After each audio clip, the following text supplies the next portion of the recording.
ভারত থেকে আমাদের কাছে একজন ভাই প্রশ্ন করেছেন যে শায়েখ, আমি আমাদের এখানে পত্রিকায় দেখতে পেয়েছি শ্রীলঙ্কায় চাকরি হারিয়ে বাড়ছে যৌনকর্মীর সংখ্যা। চাকরি হারানোর কারণে ওই সকল মেয়েরা যৌন কাজে জড়িত হচ্ছে, তো এর সম্পর্কে আপনি জানতে চাচ্ছেন। ইসলাম এমন একটি জীবন ব্যবস্থার নাম যেখানে প্রশ্ন করলে এমন কোনো বিষয় নাই যে উত্তর পাওয়া যায় না। শুনুন ভাই, আল্লাহ সুবহানাহু ওয়া তাআলার শাশ্বত বিধানের বাহিরে যখন মানুষ চলে বা চলবে, তখন আল্লাহ সুবহানাহু ওয়া তাআলা ওই মানুষকে ওই মানুষের মতো ছেড়ে দেন যে যা খুশি করো। হয়তো আল্লাহ কাউকে দুনিয়াতে একটু নাড়া দেন, অর্থাৎ ধরেন, কাউকে ধরেন না, আখিরাতের জন্য একেবারে সম্পূর্ণ রেখে দেন। তো ঠিক একই রকম আল্লাহ সুবহানাহু ওয়া তাআলা মেয়েদেরকে দিয়েছেন, তারা স্বামীর আন্ডারে থাকবে, বাড়িতে থাকবে, পর্দায় থাকবে। তাদের কি দরকার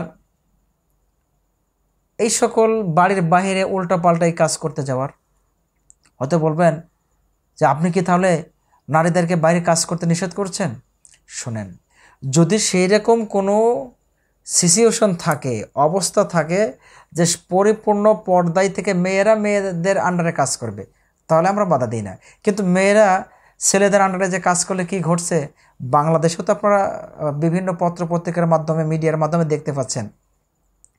মাত্র কালকে একটা খবর দেখলাম যে একজন ডাক্তার নাটোরে, ডাক্তারের কাছে এক শিক্ষিকা গেছে এবং তারা একেবারে খুব নিকটতম সময়ে এত আনন্দ ফুর্তি করছে গো, যেই সময়ে একজন ভিডিও করে ফেলেছে এবং সেটা বর্তমান নেট দুনিয়াতে ভাইরালও হয়েছে।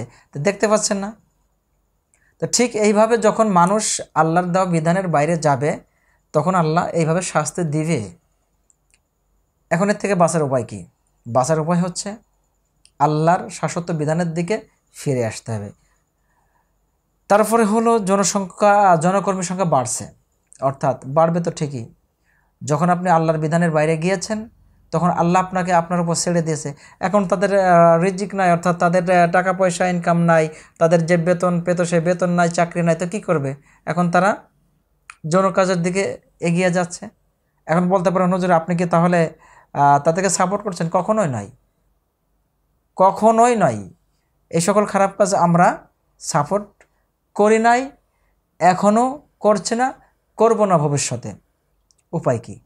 উপায় হলো আমরা ওই সকল জনকর্মী বোনদেরকে বা চাকরিচ্যুত বা চাকরি হারিয়ে যে সকল বোনেরা এখন অসহায় আছে, তাদের জন্য আমাদের পক্ষ থেকে দুইটা কথা।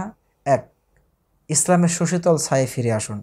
দুই, আল্লাহ সুবহানাহু ওয়া তাআলার কাছে তাদের জন্য দোয়া করি, আল্লাহ তুমি তাদের সুদিন ফিরিয়ে দাও, তাদের রিজিকের দ্বার উন্মুক্ত করে দাও।